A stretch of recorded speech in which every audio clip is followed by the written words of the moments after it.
it's Patrik Hutzel from intensivecareathome.com, where we provide tailor-made solutions for long-term ventilated adults and children with tracheostomies and otherwise ventilator-dependent clients on BiPAP, CPAP, VPAP, and also on home TPN, and also if clients are at home just with a tracheostomy without ventilation, we are sending intensive care nurses into the home 24 hours a day.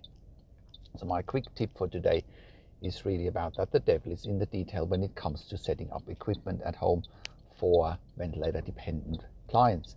So yesterday we were actually starting with a new client who is BiPAP dependent 24 hours a day, and it turned out that the hospital had sent him home without a proper humidifier.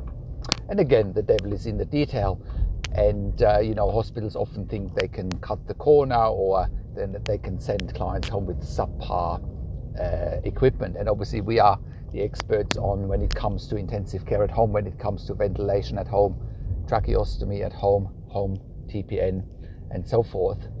And we've pretty quickly picked up that the humidifier is an old one, and it doesn't really meet the client's needs, because the air that he's inhaling is simply too cold, and that also causes the client discomfort. And our next step is to organize a appropriate humidifier, probably a Fisher & Paykel, like an MR850, and or the latest model that's come out after that, but something that can really titrate to the needs of a client, which is, if they're non-invasively ventilated, temperature usually needs to be set around 31-32 degrees Celsius, and if someone is invasively ventilated, it should be set at 37 degrees. But really, again, the devil is in the detail, and that's where we can help you with. It's not only about equipment selection, it's making sure that before your loved one is going home, that you've got a roster in place, that it's safe for your loved one to stay at home, that they're not bouncing back to ICU. That's our whole purpose, and it should be your whole purpose too, to have home care predictably, so that your loved one is not bouncing back into ICU all the time. So that is my quick tip for today about equipment. Make sure it's all set up properly. Also, you need things like a SAT monitor, an oximeter. Again, none of that was given by the hospital. Again, we are able to organize all of that. Of course, it's part of our area of expertise, but it really needs to be, all the boxes need to be ticked before someone is going home, that it's safe and sustainable. You don't want to keep bouncing back to ICU, and you certainly want to have the right staff at home, ICU nurses, according to the mechanical home ventilation guidelines that are evidence-based. Only ICU nurses with a minimum of 2 years ICU experience can safely look after someone at home on a ventilator with a tracheostomy.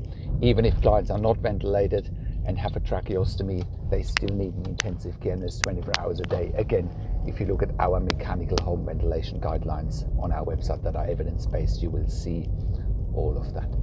That's my quick tip for today. If you have a loved one in intensive care and you want to go home because they are ventilated or have a tracheostomy or are BiPAP or CPAP dependent, you should check out intensivecareathome.com. You can call us on one of the numbers on the top of our website. If you are in Australia, we are NDIS, TAC, iCare, DVA approved community service provider. We are currently serving all major metropolitan areas in Australia, but predominantly Melbourne, Sydney and Brisbane, but also Adelaide and Perth. You should absolutely contact us. If you have no funding and your loved one is sitting in ICU, you should contact us. We can help you with all of that. And if you are at home already and you have insufficient support, insufficient funding, if you don't have the right staff, please contact us as well. Call us on one of the numbers on the top of our website at intensivecareathome.com, or send us an email to info@intensivecareathome.com. Also, have a look at our membership for families in intensive care at intensivecaresupport.org. And if you need a medical record review for your loved one, you can contact us as well, and we can help you with that too. Or if you need a nursing assessment. If you like the video, give it a thumbs up, Subscribe to my YouTube channel for regular updates for families in intensive care and intensive care at home. Share the video with your friends and families. Comment below what you want to see next or what questions and insights you have from this video. And click the notification bell. Thanks for watching. This is Patrik Hutzel from intensivecareathome.com, and I will talk to you in a few days.